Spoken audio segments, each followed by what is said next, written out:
The ballroom lights caught every diamond in the room, except the one hiding inside a stained cleaner's uniform. They called him nothing. A mistake. A joke passed around like the champagne. Then the coldest man in the city crossed that marble floor and did something no one in the Kane family had ever seen him do. He chose. One jacket around trembling shoulders, one glare that silenced an entire hall, one growled warning that rewrote every rule his family had ever lived by. But underneath the roses and the headlines, something darker was already closing in. A jealous brother, a locked door, a promise made in the rain. Whose claim would survive the night? The Alpha's or the one who wanted him destroyed? Pour yourself something warm and settle in, because this is the story of Ellis Bennett. The hotel cleaner one billionaire refused to let the world laugh at.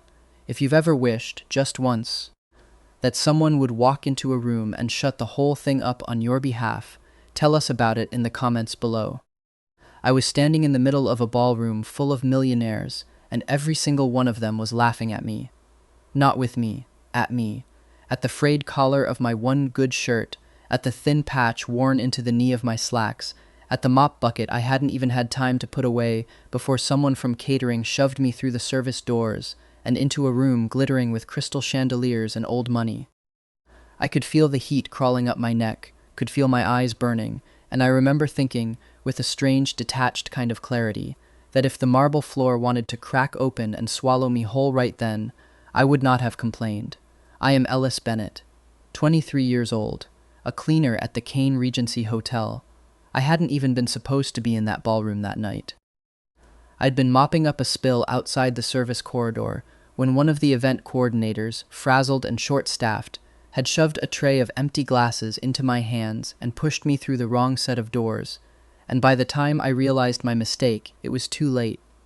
I was standing in the middle of the most important gala the hotel had thrown in years, in my faded uniform, holding a tray no one wanted, surrounded by people who had never once had to think about where their next meal was coming from. And in exactly 4 seconds, my entire life was about to be rewritten by a man I had only ever seen from a distance, gliding through the lobby in suits that probably cost more than my mother's entire wheelchair. I had just enough time to register the sharp, tittering laughter of the crowd, the way a woman in emerald silk pressed a manicured hand to her mouth like my existence was simply too funny to bear, before a massive shadow fell over me. It didn't creep. It arrived, the way a storm front arrives, sudden and absolute. It was Mr. Kane, Callan Kane. The most feared, most whispered about alpha in the entire city, a man half the hotel staff wouldn't even make eye contact with in the elevator. He didn't say a word. He reached up, stripped his own tailored jacket from his shoulders in one clean motion, and settled it around mine, draping it over me like armor. I felt the warmth of his body still trapped on the fabric, smelled cedarwood and something smoky underneath it, and then he turned, slowly, deliberately, and gave the entire ballroom a look so cold it could have frozen the champagne in their glasses. That was the exact second my life as a nobody ended, and something far more dangerous began. Across the room I watched Julian Kane's composure crack down the middle. He was Callan's younger brother, and up until that moment he'd been holding court near the bar with his usual smug, easy charm. Now his jaw was tight, a flash of something dark and possessive, twisting across his handsome face as he stared at his brother's hand, settling on my shoulder like it belonged there. The whole hall had gone electric with whispers. Out of the corner of my eye I caught the unmistakable flicker of phone screens lighting up, camera lenses angling toward us. "Mr. Kane," I whispered, leaning in so only he could hear me, panic clawing up my throat. They're taking pictures of us." He didn't even blink.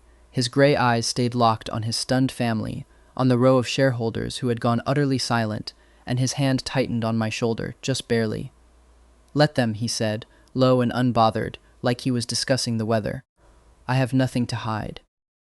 And that was how a night that should have ended in my humiliation instead turned into something the entire city would be talking about by morning. I woke up the next day tangled in my own sheets, my mind still spinning lazily through the wreckage of the night before. I lay there a long moment, staring at the water-stained ceiling of my rented room, wrapped in the ghost memory of Callan Kane's jacket, that heavy, cedarwood and smoke scent that had clung to me long after the driver dropped me home. Then someone started pounding on my door like they meant to break it down. I scrambled out of bed, yanked on an oversized t-shirt, and yanked the door open, half expecting an eviction notice. Instead, I found 3 people crowded onto my tiny doorstep, 2 assistants and a very polished, very amused stylist, all of them clutching garment bags like they'd wandered into the wrong zip code. "Good morning, Ellis." The stylist beamed, sweeping past me to lay a stunning outfit across my sagging thrift store sofa like it was a museum display. "Compliments of Mr. Kane. He's requested that we prepare you. You have an appointment with him this morning." Before I could form a single coherent sentence, they had me in a chair, hands in my hair, a fine mist of something expensive and floral settling over my skin, careful fingers buttoning me into clothes that fit like they'd been poured onto my body. When I finally turned to face my cracked, second-hand mirror, I actually gasped out loud. I didn't recognize the person looking at me. The fabric skimmed my frame in a way that made my skin look like it was glowing from the inside. I looked, conservatively, 5 times better than I had ever looked in my entire life. A sleek black car was already idling outside when they finished with me. I slid into the buttery leather of the back seat, and that's when I noticed the newspaper resting beside me, folded open to the business section. There it was, a massive photo, front page, of Callan Kane wrapping his jacket around my shoulders while the ballroom stared. The headline read, "A billionaire with a heart. Kane Regency CEO proves loyalty to his staff." The driver caught me staring in the rearview mirror and let out a warm chuckle. "You must be Ellis. You know, you're something of a good luck charm to the boss." I blinked. "What do you mean?" "Mr. Kane's been chasing an international contract for 6 months," he said, easing the car smoothly into traffic. The overseas investors kept dragging their feet, worried the company was too cold, too corporate, all bottom line and no heart. But this morning, when they saw that photo, saw how fiercely he protected a member of his own staff, they signed within the hour. Your little incident last night just landed him a deal worth millions. Something violent flipped in my chest. I had helped him win a multi-million-dollar contract? Just by standing there in a stained uniform being laughed at. When the car finally eased to a stop, I was escorted straight to a private elevator, the kind that required a key card just to breathe near it. The doors slid open directly onto a sky-high dining hall, all glass and gold light, the city glittering below like it had been scattered from a jewelry box. A private breakfast had been laid out beneath the open morning sky, white linen rippling gently in the breeze. At the far end of the room, seated with a glass of wine already in hand despite the early hour, was Callan. He looked unfairly good, effortless, the way certain people simply are without trying, without needing to try.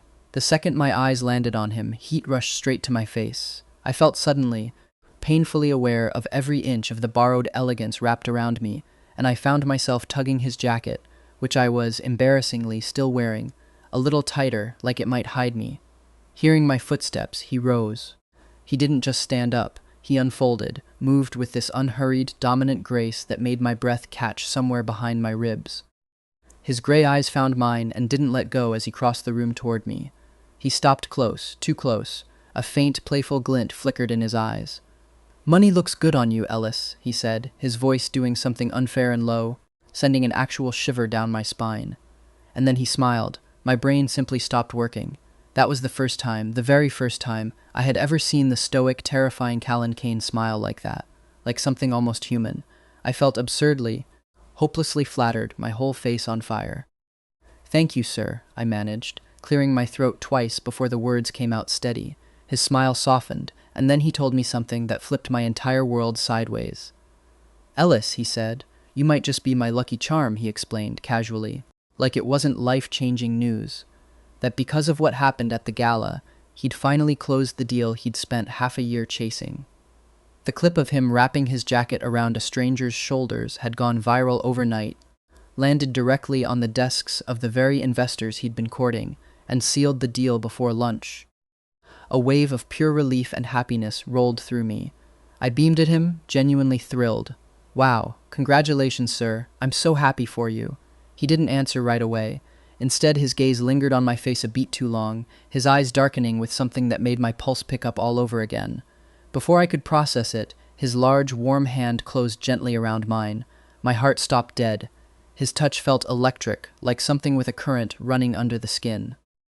He guided me toward the grand table, and my stomach dropped when I saw what was spread across it.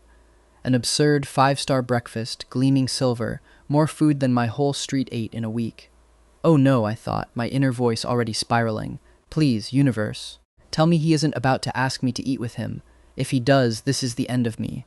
My table manners are a crime scene. I am about to disgrace my entire bloodline with a fork. Sit, Callan said smoothly, gesturing to the chair beside his. Join me, let's eat. I am officially dead. I swallowed hard and lowered myself into the seat, my hand trembling as I picked up the impossibly heavy silver fork. I gripped it so tight my hand vibrated instead of stayed still, and I sat there frozen, staring down at the plate like it might detonate. He was right beside me, one wrong move away from launching a piece of gourmet sausage directly into a billionaire's face. I fixed my eyes on a piece of perfectly seared salmon, genuinely terrified that if I stabbed it wrong, it would go airborne. Then, low and close to my ear, I heard a quiet, rumbling laugh. My head snapped up. Callan was already rising from his chair. Before I could blink, he'd stepped into the small space behind me and leaned down, his warmth wrapping around my back, that intoxicating scent of cedar and wood smoke curling around me all over again. Here, he murmured, voice low and unbearably close. Let me help you. He didn't explain. His large hands, the left one marked with a dark, beautifully inked dragon that coiled from wrist to forearm, slid gently over mine, wrapping around my trembling fingers, guiding my grip on the fork and knife. My heart did something violent and unauthorized. I froze completely, breath caught somewhere in my throat as he demonstrated, slow and effortless, exactly how to cut through the tender fish. I was in absolute shock. The most powerful, most feared alpha in the city was currently moonlighting as my personal etiquette coach, and I was not the only one struggling to process it. Along the wall, the line of hotel staff had gone rigid, eyes wide, jaws slack, clearly stunned that their untouchable boss was being this intimate with a cleaner. The moment Callan noticed them staring, he didn't even pause the motion of the knife. He just lifted one sharp eyebrow in their direction, and the entire staff practically broke a land speed record, snapping their eyes back to neutral, professional nothingness. Once the fish was cleanly divided, he released my hands and stepped back. I let out a breath I hadn't realized I was holding, my face on fire. "Thank you, Mr. Kane," I stammered, staring down at my perfectly cut breakfast like it was a small miracle.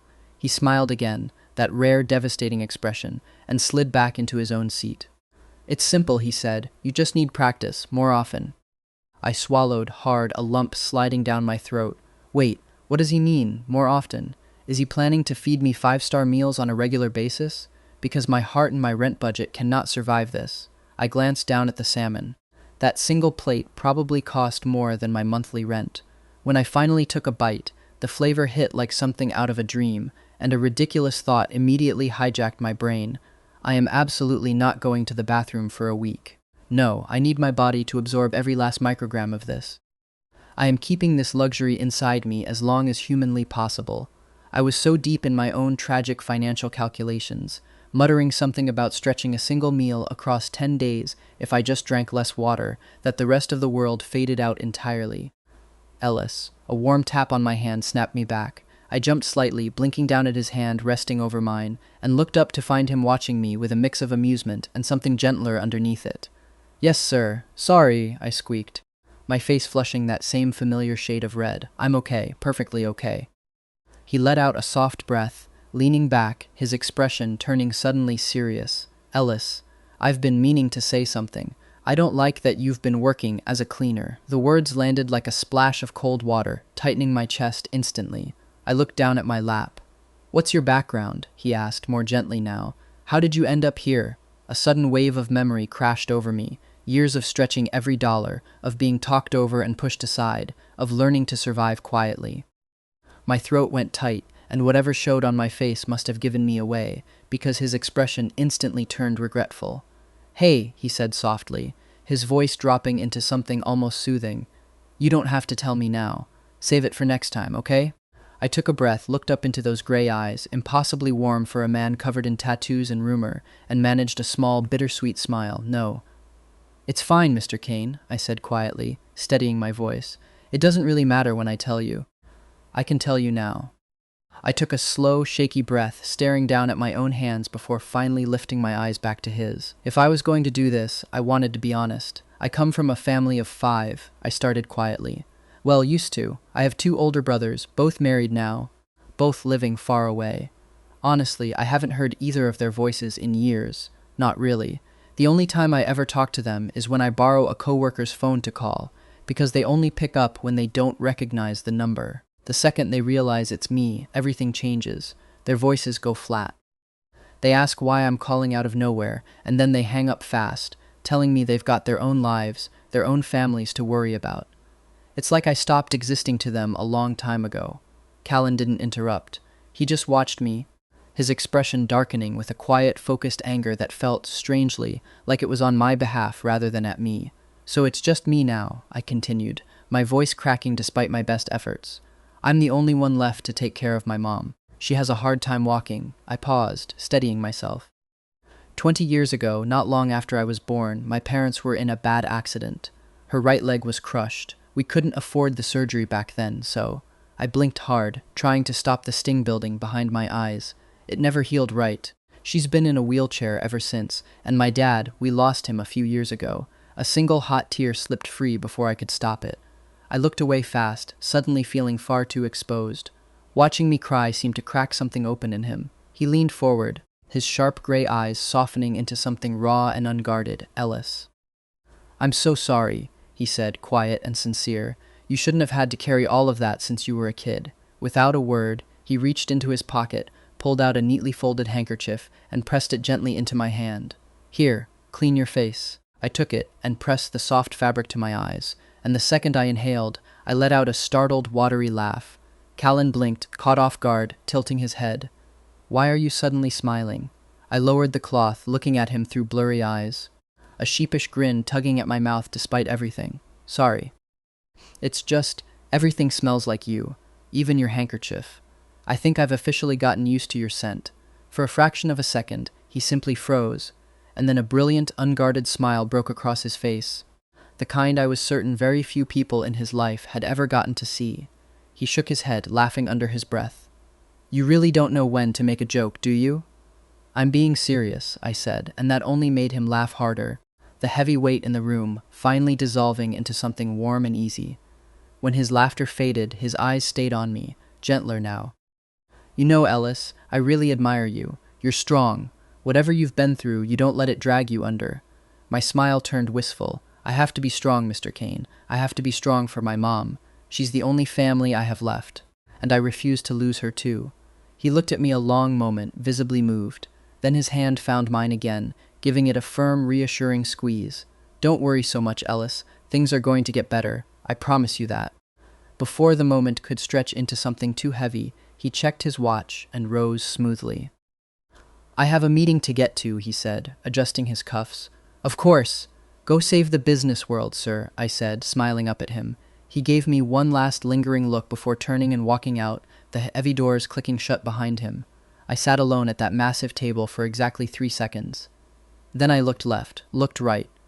The staff were all keeping a careful, respectful distance near the far wall. I dropped the silver fork, abandoned the knife entirely, scooped up a generous handful of salmon with my bare fingers, and shoved it into my mouth, groaning in pure, undignified happiness, kicking my feet under the table like a kid. Forget the etiquette, I thought, licking my fingers clean. Rich people have way too many rules. This tastes 10 times better the normal way. I clocked out that evening with the biggest sigh of relief of my entire life, my head still spinning. Mr. Dawson, my supervisor, must have asked me 100 times how my meal with the boss went, and he wasn't the only one. From the front desk to the kitchen staff, everyone kept cornering me to ask the exact same question, over and over, until my ears were practically ringing by the time I made it out the door. When I finally unlocked the door to my little rented room, a wave of pure peace settled over me. I patted my stomach and laughed to myself. Still absurdly full, hadn't eaten another bite since that gourmet breakfast. After a long warm bath to wash the whole surreal day off my skin, I pulled on an oversized sleep shirt and collapsed into bed. That was honestly the best day I've had in years, I whispered to the empty room, smiling helplessly at the ceiling. I reached into my pocket and pulled out the folded handkerchief Callan had given me, holding it close to my chest, breathing in that same comforting scent. From the outside, Callan Kane looked stoic, unreachable, like a man who could level you with a single glance. But underneath all of it, he was gentle, kind in a way I hadn't expected. I hugged the handkerchief tight, rolled over, and let sleep pull me under while I replayed every detail of the day in my head. I woke up feeling like an entirely different person. I practically floated through my morning routine, humming as I got ready for another day of cleaning. When I stepped outside, the sun felt warmer, the air felt cleaner. I was so full of unreasonable joy that when I passed my elderly neighbor, Mrs. Holloway, sitting on her porch, I stopped to toss a treat to her dog, who wagged his tail like it was Christmas morning.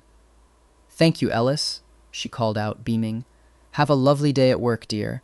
"Thank you, Mrs. Holloway."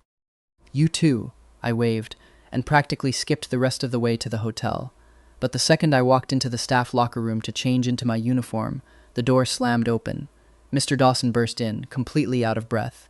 "Ellis, put that uniform down and come with me right now." He grabbed my arm before I could even protest. "I need to show you something." "Wait, Mr. Dawson, what's going on?" I asked, thoroughly confused as he practically dragged me down the hallway toward the staff notice board, the place where every employee's daily assignments were posted. My eyes scanned the sheet, searching for my name. When I found it, my breath caught. My name had been crossed clean off the cleaning roster, beside the red line, in bold letters, "Reassigned by order of Mr. Kane."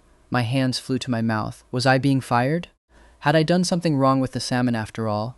Seeing my panic, Mr. Dawson nudged my shoulder, a rare grin breaking across his usually stern face. "Relax, kid. This might just be your lucky day. You're not fired. The boss himself pulled you off the cleaning crew. Word is he's moving you to a whole new department." Pure joy exploded in my chest. Before I could think better of it, I threw my arms around Mr. Dawson, hugging him tight. "Oh my God, thank you." Mr. Dawson, the grumpiest manager in the entire building, froze in stunned silence before awkwardly patting my back. All right. Let go of me, kid. Honestly, I should be thanking you. If you hadn't landed us that contract, upper management probably would have had my head by now." I pulled back, laughing through the last of my nerves. "Just wait, Mr. Dawson. First paycheck from my new job. I'm cutting you in on a nice percentage." He laughed, shaking his head as he walked off. "I'll hold you to that, Ellis." Once he was gone, I stood there staring at the blank space beside my name and let myself do a completely undignified little happy dance right there in the hallway. I had no idea what my new position was, or which department I'd be assigned to. All I knew was that my whole life was tilting, and now all I could do was wait for Mr. Kane to send for me. I spent the next hour in the hotel's small courtyard, trying to calm my racing pulse by staring at the flowers. I was still pulling absently at a leaf when one of the front desk staff came hurrying out, breathless. "Ellis, Mr. Kane wants you in his office, right now." My stomach flipped violently. I smoothed down my worn clothes and made my way up to the top floor. I knocked once, then pushed the heavy mahogany door open. The moment my eyes found Callan, my face flushed hot all over again. He was seated behind a massive glass desk, looking every bit the powerful, effortless CEO the tabloids made him out to be. "Ellis," he said, his deep voice smooth, "how are you today?" "I'm doing fine, sir," I said, hands clasped tightly behind my back so he wouldn't see them shaking. He leaned back in his chair, eyes locking onto mine. "Good, because I have a proposition for you. A beat. How would you like to be my personal assistant?" My jaw dropped so far I half expected it to hit his expensive carpet. I stood there frozen, utterly certain I'd misheard him. "Personal assistant?" Yes, absolutely, sir," I burst out, stumbling forward a step. So overwhelmed I nearly threw my arms around him before catching myself and waving my hands awkwardly instead. "Thank you so much, Mr. Kane. You won't regret this." He let out a soft, amused laugh at my excitement.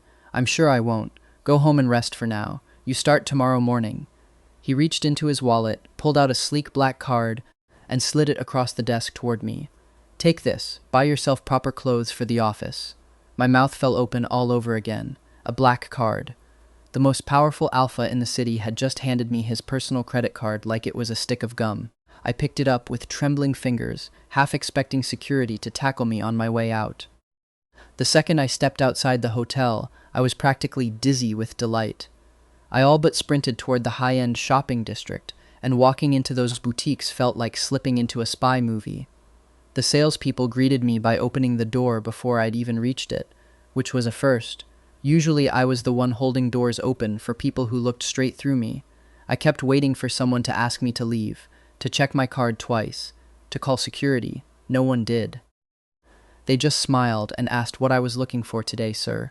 Like I belonged there. Like I hadn't been mopping a lobby floor less than 48 hours earlier. Every time the card swiped successfully, I had to bite back a giggle. At one point, I picked up a plain gray sweater, glanced at the little tag dangling from the sleeve, and nearly dropped it on the floor when I saw the price. More than I used to make in 2 full weeks of cleaning rooms. I bought it anyway, some reckless, giddy part of me, deciding that if I was going to feel this out of place for one afternoon, I might as well commit to the bit. I bought tailored trousers, crisp white shirts, sharp corporate blazers, and a pair of leather shoes so clean I was afraid to breathe on them. When I'd finally pushed my luck as far as it would go, I loaded the bags into a cab and headed home. The second I got to my room, I dumped everything on the floor, flopped face first onto my bed, and rolled over dramatically before grabbing my phone and calling my mom.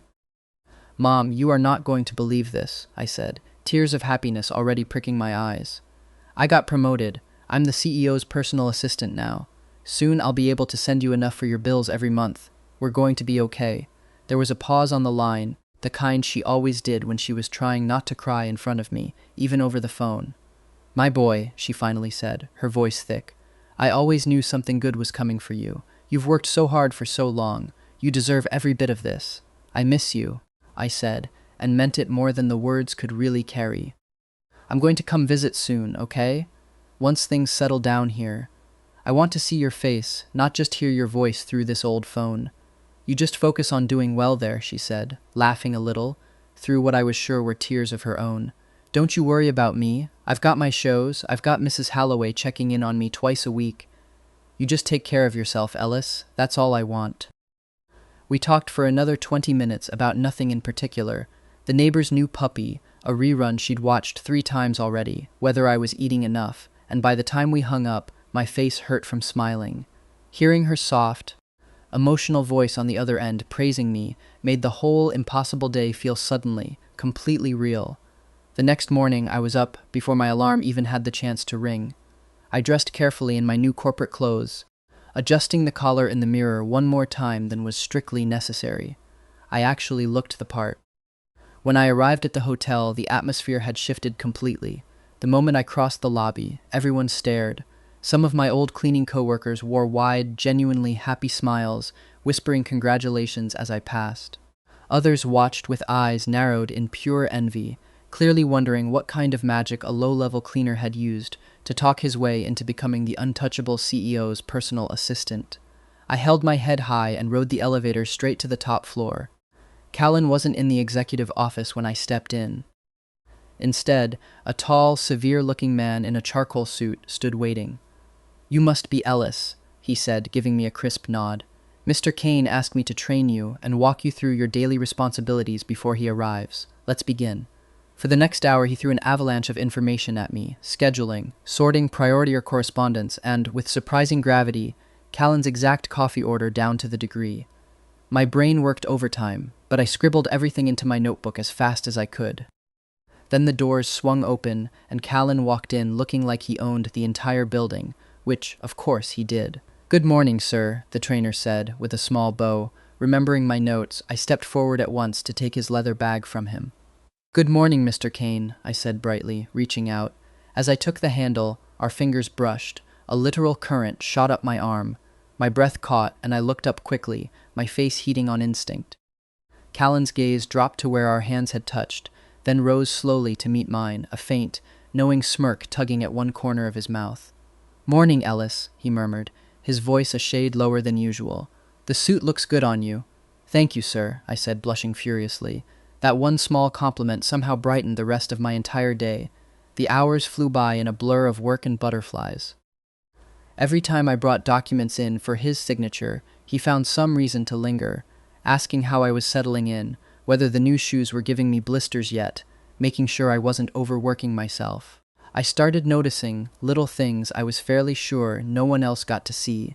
The way his shoulders dropped half an inch the moment the door clicked shut behind whichever executive had just left his office. The way he rubbed at his temple when a call ran too long, like even the most feared alpha in the city got tired sometimes. At one point, I accidentally brought him chamomile tea instead of his usual black coffee, too distracted by the dragon tattoo curling along his wrist to think straight. I panicked, ready to apologize, but he just took a slow sip, smiled faintly, and said, "I think I prefer tea today, actually." By the time the clock hit 5, my feet were aching in my brand new shoes, but my heart had never felt lighter. I wasn't hiding in the shadows with a mop anymore. I was standing right beside the alpha, who somehow made me feel like I actually belonged somewhere. The days that followed passed like something out of a dream. Turns out I was a natural at this. I had his schedule down cold, sorted his inbox before he even asked.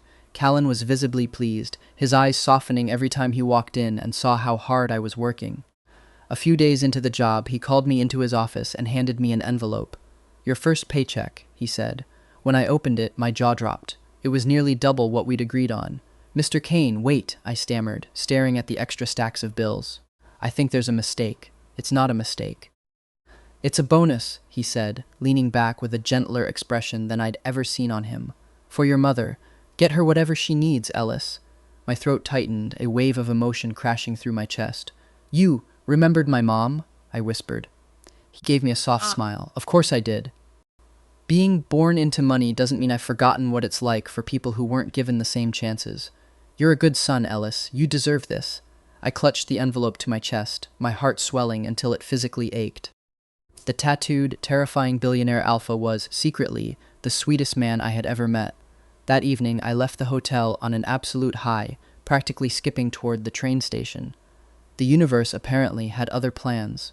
The sky split open in a sudden, freezing downpour, and the station intercom crackled to life, announcing a 30-minute delay. "Nope," I thought, pulling my jacket over my head. "Not waiting in this. I have billionaire assistant money now. I'm taking a cab." I stepped out to the main road, and almost instantly a sleek yellow taxi rolled up to the curb. I climbed in, shook the rain off, and settled into the back seat. "Hi, can you take me to?" Before I could finish, a large, muscular man who'd been crouched in the shadows of the front seat lunged into the back. His hand clamped over my wrist before I could scream, and another pressed a cloth soaked in something sweet and chemical over my nose and mouth. I thrashed, heart slamming against my ribs, but the fumes worked fast. The world blurred, spun, and dropped into darkness. For one disoriented second before everything went black, I remember thinking how strange it was, that the rain outside sounded exactly the same as it had a moment ago, that the driver hadn't so much as glanced back, that the whole city kept moving past the fogged-up windows, like nothing at all was wrong. I remember trying to kick out, trying to get a hand free, and catching one last glimpse of streetlights smearing sideways across the glass before my vision folded in on itself and swallowed everything whole. When my eyes finally fluttered open, the smell of cheap taxi upholstery was gone. Instead, I was staring up at an absurdly high ceiling inside what could only be a massive luxury mansion. I bolted upright, my head throbbing, everything around me unfamiliar and dripping with wealth I had no business being surrounded by. Panic seized my chest. "Oh my God, I've been kidnapped. Did someone find out about the credit card?" I scrambled off the bed and sprinted for the double doors, desperate to get out. Just as my fingers brushed the handle, the door swung open on its own. Callan Kane stepped inside, wearing his usual smug, overly familiar grin. "Hey, Ellis," he said easily, crossing his arms. "Long time no see." I recoiled, glaring at him with pure fury. "Julian, what is the meaning of this? What do you want from me?" He let out a soft chuckle, tilting his head. "Good question. To put it simply, I want you all to myself, Ellis." A harsh, disbelieving laugh escaped me as I stepped back. "Are you insane? I already told you a long time ago, Julian. We are not the same class. We don't belong together. Even your own mother would never approve of something like this." He waved a hand dismissively. "Please, I know my mother. She loves me too much to ever break her baby boy's heart over who I choose to keep." Fear started tangling with my anger. I swallowed hard, my voice dropping into something closer to pleading. "Julian, please, just let me go. My mom is home right now, waiting for me." "No can do," he said coldly, a dark, possessive look sliding into his eyes. "You're going to stay right here and keep me company. You cannot just kidnap me and lock me in your house," I snapped, temper flaring back up despite the fear. "This is a felony, Julian. This is literally a crime." He laughed, mocking and loud. "Punishable? By who? Who's going to punish me on my own family's land? I don't care. I don't care either." I shot back, my chest heaving as the truth forced itself out of me before I could stop it. I don't like you, Julian. I never have. I love someone else. The smug grin dropped instantly off his face. His expression turned deadly serious, that alpha aura flaring uncomfortably around him as he stepped closer, voice dropping into a dangerous whisper. Who is it? He said. Who do you love, Ellis? I clamped my mouth shut, refusing to answer, staring hard at the floor. He watched my silence for a long moment, and then realization broke across his face, his eyes going venomous. Oh, he said slowly. Don't tell me. Please don't tell me it's my own brother, Callan. I kept my eyes on the floor. My silence was answer enough. He let out a bitter, mocking laugh. Wow, Ellis, you're really that naive, aren't you? Callan doesn't care about you. He'll use you like he's used every Omega before you. He'll play with you until he gets bored, and then he'll throw you away like trash. The words hit like a physical blow to my gut. A deep, heavy sadness spread through my chest. Is that true? Am I just another passing face to him? Sensing he'd broken through, Julian's tone softened slightly, though his eyes stayed cold. Look, Ellis, I'll let you go tonight, on one condition. I looked up, my eyes heavy. You give up on Callan completely, he said. You resign, you walk away from the hotel, and you never see him again. Promise me that, and I swear I won't hurt you. I stared at him, lips pressed into a thin, silent line, refusing to give him the satisfaction of an answer. He let out a frustrated breath and turned on his heel. Think about it, he snapped, stalking out and slamming the door hard enough that the lock clicked shut behind him. I walked back to the massive bed and sank onto the edge of it, utterly wrecked. The room was beautiful. It felt like a cage anyway. As rain hammered against the windows outside, I pulled my knees to my chest and sat there, torn completely in half. The hours crawled by in a strange, suffocating quiet. Every so often I heard footsteps pass outside the door. A guard, maybe, or Julian himself pacing the hallway, waiting for me to break. I got up at one point and pressed my palm flat against the cold glass of the window, watching rain streak down over gardens I would never be allowed to walk through. Somewhere out there, past the hedges and the security gates, my mother was probably wondering why I hadn't called to check in like I always did before bed. That thought alone was enough to make my chest cave in on itself. I tried the door twice more, just to be sure. Locked, both times, the sound of the bolt sliding home somehow louder than it had any right to be in a house this size. I thought about screaming.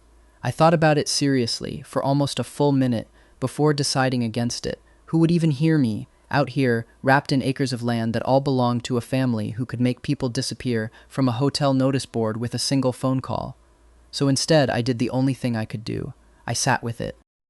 I let myself replay the whole impossible week, start to finish. The ballroom, the jacket around my shoulders, Callan's hands guiding mine over a fork like it was the easiest thing in the world to be gentle with someone. And then I let myself replay Julian's voice, low and certain, telling me exactly how this would end if I let myself believe any of it was real. He'll play with you for a bit, get bored, and then he'll discard you like trash. I hated that some small, tired part of me could almost believe it. Not because Callan had ever given me a reason to doubt him, but because nothing good had ever stayed in my life long enough for me to trust that this would be any different. My brothers hadn't stayed. My father hadn't stayed. Even luck, on the rare nights it visited, never seemed to unpack its bags.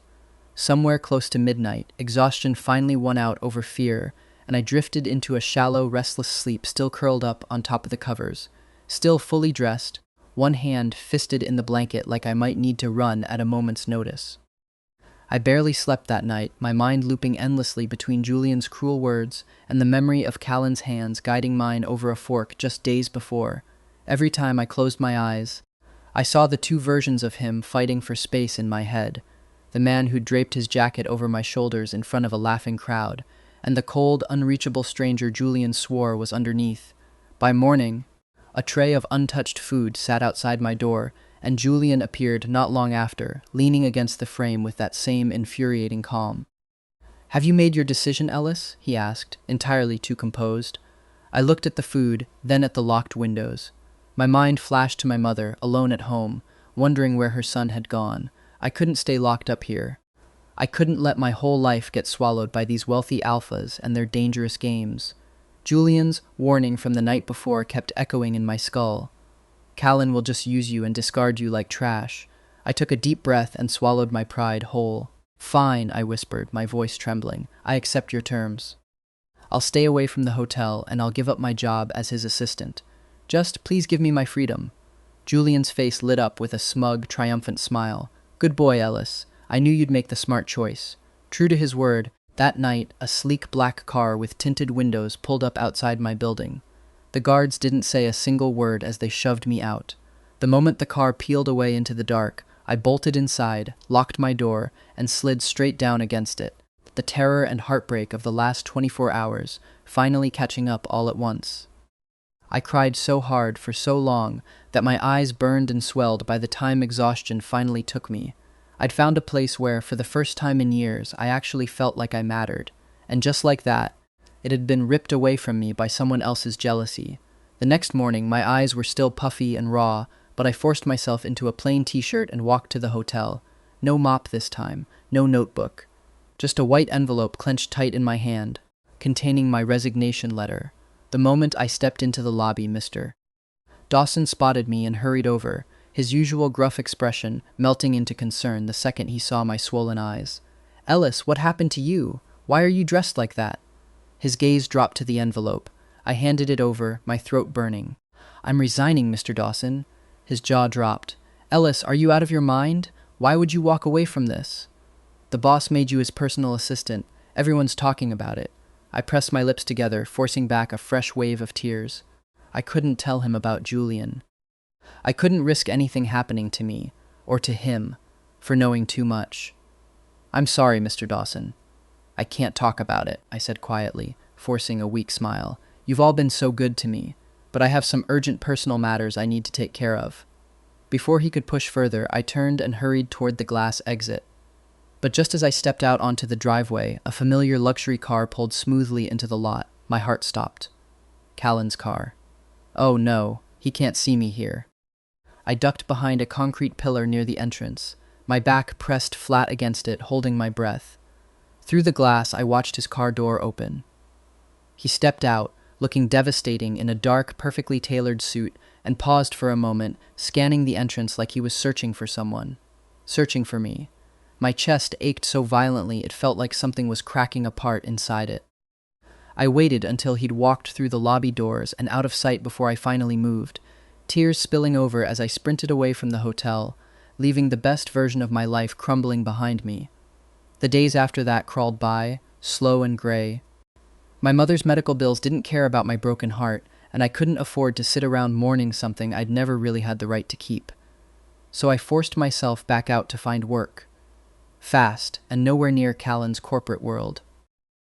I ended up at Redline Logistics, hauling crates off delivery trucks all day for barely enough to scrape by. My hands went calloused, my back ached constantly, but the physical exhaustion at least gave the ache in my chest something to compete with.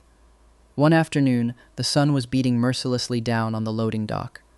I was drenched in sweat, hunched over a heavy wooden crate, wrestling it off the back of a truck, when the air around me suddenly changed. A powerful, unmistakable scent, alpha and expensive cologne, slammed into my senses, cutting straight through the smell of diesel and cardboard. Before I could even turn my head, a large, heavily tattooed hand closed over my shoulder from behind and pulled me back, spinning me around. My heart lodged itself in my throat. I looked up, breath completely gone. Callan Kane, standing right there in the middle of a dusty loading dock, ignoring the grime and noise around him entirely, his sharp gray eyes burning into mine with a fierce, unmistakable possessiveness that froze me solid. I stood there, the crate forgotten in my hands, staring up into a face I'd told myself I'd never let myself look at again. He looked completely out of place. $1 million suit, standing in the middle of sweat-stained crates and diesel fumes. "Mr. Kane?" I stammered, heart hammering. What are you doing here?" He didn't answer right away. His jaw was clenched so a vein pulsed at his neck, his tattooed hands gripping my shoulders, like he needed to physically confirm I wasn't about to vanish again. "Why did you leave, Ellis?" His voice came out low and rough, thick with something raw. "You disappeared. You handed Dawson a letter and walked out without a word to me. Do you have any idea how hard I've been looking for you?" I stared down at his expensive shoes, now dusted with warehouse grime. My chest ached with the collision of pure relief at seeing him again, and the crushing weight of the promise I'd made to his brother. "I had to go, sir," I whispered, trying weakly to pull away. I told Mr. Dawson, I have personal things I need to handle. Please, you shouldn't be here. I'm not leaving until you give me a real answer. His grip tightened, gentle but unyielding. You were happy there, Ellis. I saw it. What changed? The silence between us stretched, filled only by the distant rumble of trucks and shouting laborers. I looked into his desperate, searching eyes and felt the wall Julian had built inside me finally start to crack apart. I couldn't keep lying to him. The reason I quit, I said, my voice breaking, is because I was told to. His eyes narrowed instantly, a dangerous, dark energy rolling off him. Told to by who? Your brother. A single tear slipped free. Julian. He had me taken to a mansion the night it rained. He said, if I didn't give you up and leave the hotel, he'd keep me locked up there, he said. My voice cracked completely. He said you'd just use me and throw me away.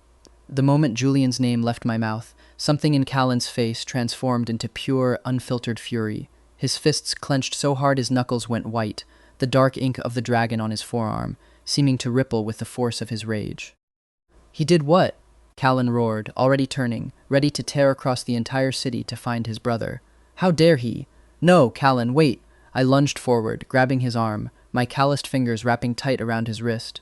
Please don't retaliate. Look at me. I'm okay. He didn't hurt me. It's over now. Please don't go to war with your own family because of me. Hearing me say his name without the sir attached to it seemed to stop him cold. He turned back slowly, his breathing gradually easing as he looked down into my pleading eyes.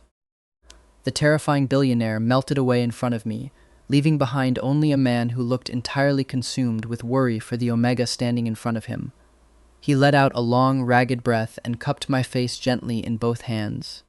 You are entirely too good for this world, Ellis, he murmured. A cold thread of fear still clung to my chest even as he took my hand and started leading me toward his car. I stopped walking. Callan, wait.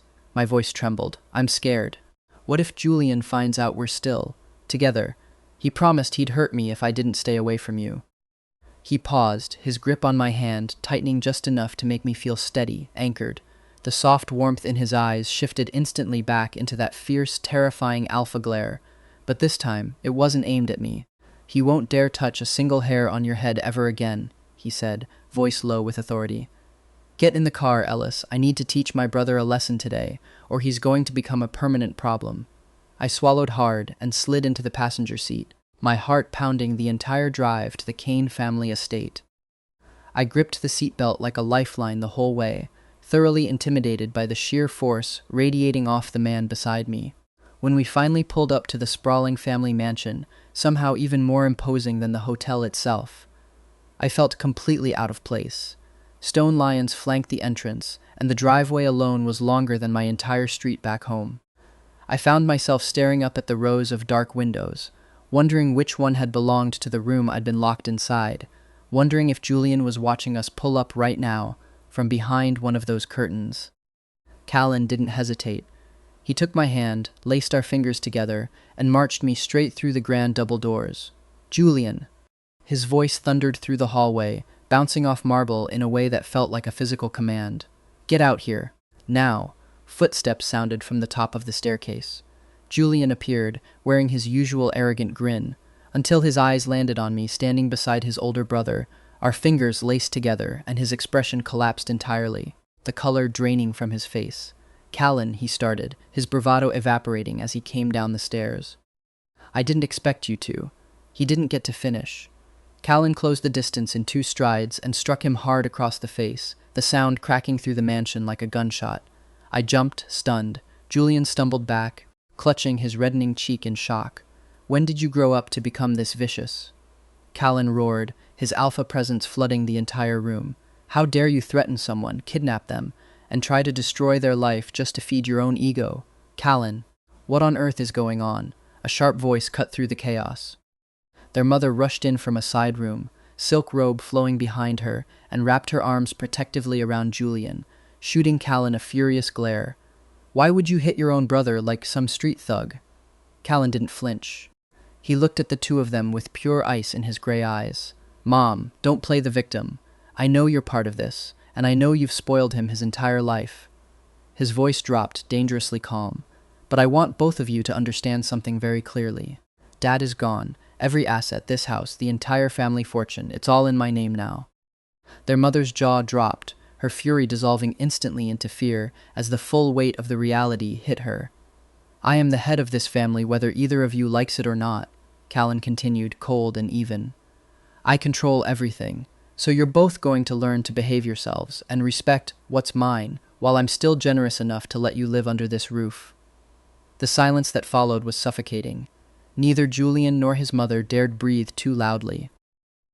I could hear the grandfather clock ticking somewhere down the hall, absurdly loud in a room that had gone otherwise completely still, and I found myself holding my own breath along with them, not quite believing I was standing in the middle of all this. Callan turned his burning gaze back to his brother. "Will you ever pull something this pathetic again?" Julian stared at the marble floor, stripped of every ounce of his usual arrogance. His voice came out barely above a whisper. "No, I won't." "Then apologize to him," Callan ordered, nodding toward me. Julian slowly lifted his head, his face burning with humiliation. I stood there frozen, still gripping the edge of Callan's jacket, utterly stunned that the man who drugged and kidnapped me was now bowing his head in my direction. "I'm sorry, Ellis," he mumbled, unable to meet my eyes. "I apologize for what I did." Callan didn't say another word, just delivered one final, warning look. Thoroughly defeated and clearly terrified of losing the comfortable life they'd taken for granted. Julian and his mother turned and hurried back up the stairs without another sound. Once they were gone, the tension in the room finally broke. Callan exhaled a long breath, his shoulders dropping as some of the hard edges melted off him. He turned to me, his fierce expression softening into that gentler look I was starting to understand was reserved only for me. He pulled me into a warm, protective embrace, resting his chin on top of my head. Wrapped in his familiar scent of cedar and wood smoke, standing in the middle of a billionaire's mansion, I closed my eyes and finally let myself relax. The storm was over. No one was ever going to look down on me again. Later that evening, we walked together along a quiet, secluded stretch of land near the estate. Neither of us said much at first. After everything that had happened in that mansion, in that hallway, there was a kind of peace in just existing side by side without needing to explain anything to each other. My hand found his without either of us really deciding it should, and he let it stay there, his thumb tracing slow, absent circles over my knuckles as we walked. The sun was setting, spilling gold and deep violet across the sky, catching in the leaves overhead and scattering little coins of light across the path. Somewhere behind us, the mansion sat quiet and enormous, holding all of its old tension inside its walls. But out here, it felt like none of that could reach us. I could still feel the ghost of Julian's grip on my wrists, still feel the cold of that locked room settled somewhere under my ribs. But with every step beside Callan, it loosened a little more. Callan stopped walking and turned to face me fully, the evening breeze catching his dark hair, the usual untouchable expression completely gone from his face. "Ellis," he said, his voice dropping to something almost unbearably quiet. "There's something I need to tell you. I never want you to hide from me again." He paused, gray eyes steady on mine. "The truth is, I like you. A lot. From the moment I saw you, I knew you were different." My breath caught, my heart doing something reckless in my chest. "When you told me what Julian did, my heart stopped. I don't ever want you in danger again. I don't care about social class. I don't care what my family thinks." Before I could even begin to process the confession, he stepped closer and gently tilted my chin up. He leaned down slowly and pressed a soft, lingering kiss to my lips. It felt like fireworks going off behind my eyes. Without thinking, my hands came up to fist in his jacket as we kissed, pouring every day of heartbreak, longing, and relief into it. When he finally pulled back, just a fraction, his forehead resting against mine, his thumb brushed away a stray tear from my cheek. "You're the only one I've ever genuinely wanted, Ellis," he murmured against my lips, a rare, breathtaking smile breaking across his face. "And I'm never letting you go again." I smiled through my tears and buried my face in his chest, wrapped completely in his warmth, listening to the steady thud of his heartbeat under my ear like it was the only sound left in the world. Somewhere behind us, the mansion still stood, cold and enormous and full of people who had once looked right through me. It didn't matter anymore. My long, exhausting road as a cleaner was finally truly over. I was exactly where I was meant to be, in the arms of my tattooed billionaire alpha. If Ellis and Callan's story stayed with you a little longer than you expected, tell us about it in the comments. We genuinely read everyone. A like and a subscribe is what keeps stories like this one making it to your screen, so if this was worth your time tonight, that small tap means more than you'd think. Thank you for staying with us until the very last word. See you in the next one.